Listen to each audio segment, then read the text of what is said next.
Hey, it's James, Father's Rights and Resources, hashtag how I got custody.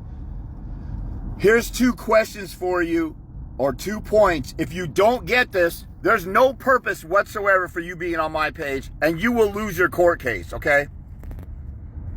So, if you're on my page watching my videos, do you understand the war of attrition?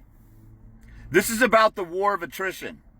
If you don't understand that, then you're not paying attention, and you're taking a loser approach and a loser strategy, and you will automatically lose your court case. You should have picked up on this war of attrition thing. If you haven't, then you're totally lost, or you're retarded, and you're not paying attention because you want to sulk and whine and cry and talk about how depressed you are and how overwhelming this stuff is. And it is overwhelming.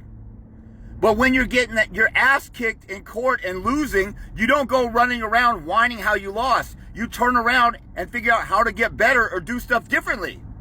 But a lot of you guys want to come on my page and tell me your losing strategy and your losing approach and how badly you lost. That's all you want to do. And you have no clue that this is about the war of attrition. And so the second question is, do you actually want to win in family court? Or do you just want to barely get by or barely survive or get out of the situation you're in? Because most of you just want to get out of the pain and torment of family court. You're stuck there. And your life with your kids is on the line. And your life with your kids will be dictated whether you grow some balls right now or not.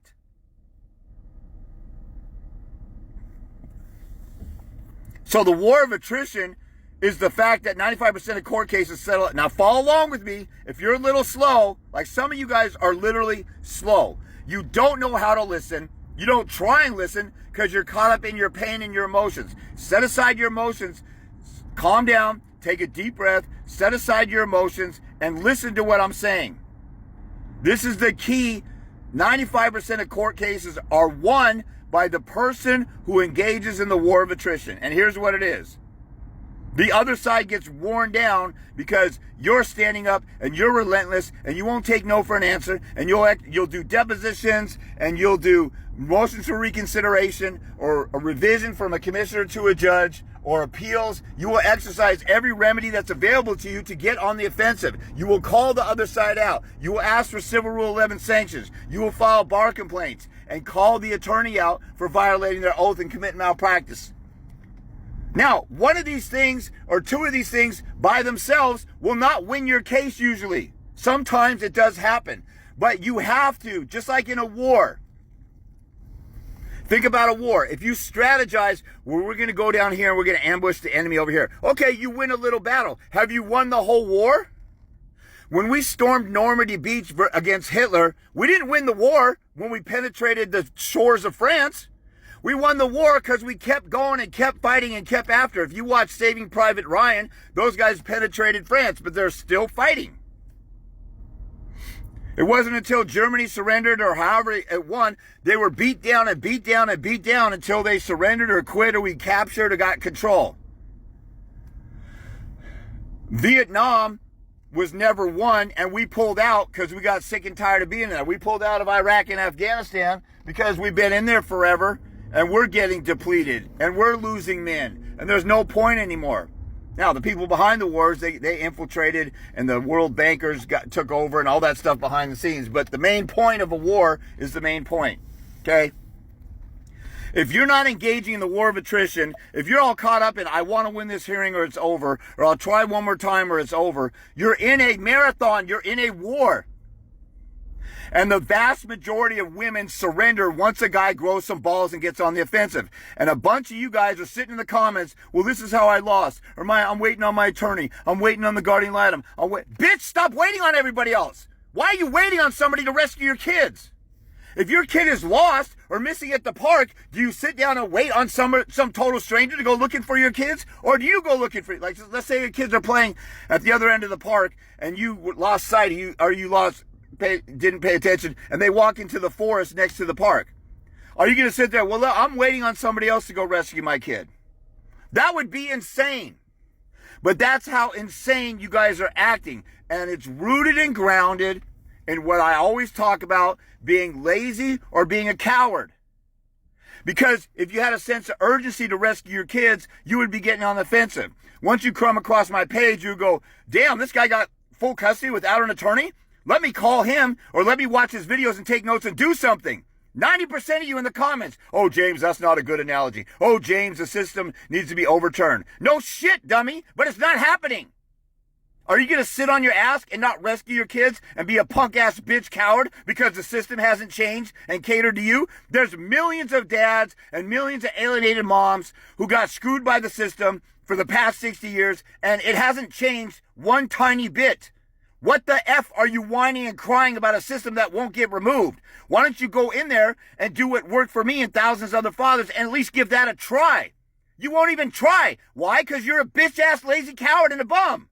That's why I posted these David Goggins videos. Because he's out here saying, if you're whining and crying and you're sitting there saying life handed me a bad deal, that happens to all of us.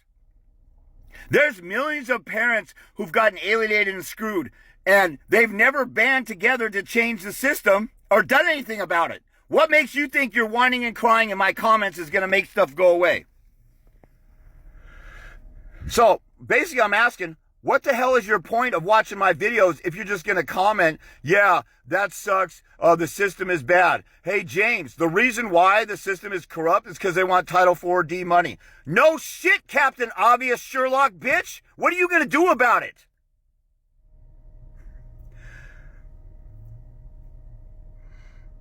You know, I've come to expect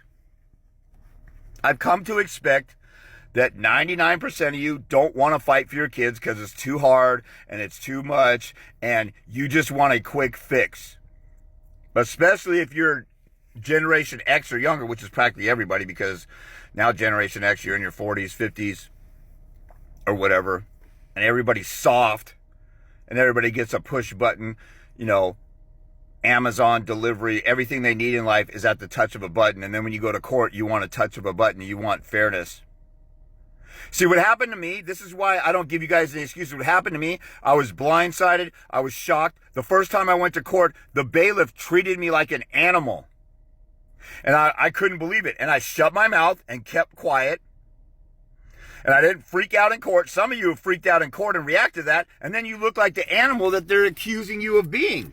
And you sabotage your case because you don't have the patience to do what a real man does. Here comes the enemy ambushing me and blindsiding me and surprising me, and you suffer some pain, and you take that. There's a chink in your armor. They slap you, beat you down. But see, real men, like a heavyweight prize fighter, they get knocked down and they get punched. You know, when somebody wins a fight or gets a knockout, most of the time they got punched and hit and bruised and cut leading up to that. They suffered damage, but they kept fighting because they knew the fight wasn't over. Most of my pussy-ass bitch gender, as soon as they go to court, they lose their hearing like, oh my God, they took my kid away and kicked me out of the home. What I did in my case, and I knew nothing. I knew less than you guys. If you're watching my videos, James back then knew less than what you know right now. And you know what I did? I got hit and knocked down and I adjusted. I searched for answers. I lost at a hearing and got 0 visitation. And then I searched for answers and found out I can go from a family law commissioner in Washington to a judge and I can appeal that decision. And I went from 0 visitation to 5 days a week because I kept going and I adjusted. And you know why? Because my daughter was worth the pain I had to suffer through. So what you're telling me when you whine and cry, the system isn't changing, my lawyer won't get off his ass. Bitch, you're the boss. What kind of fruity faggot bitch are you when you hire somebody and they boss you around and tell you what to do with your kid? There's something wrong with you. You need to change it. This is the root problem. And you guys whine, cry, and piss and moan because I chew dads out and they need to be chewed out because it's time for you to act like a soldier or a prize fighter. And when you get knocked down, get back up. You guys not get knocked down and you crawl to your corner, throw in the towel.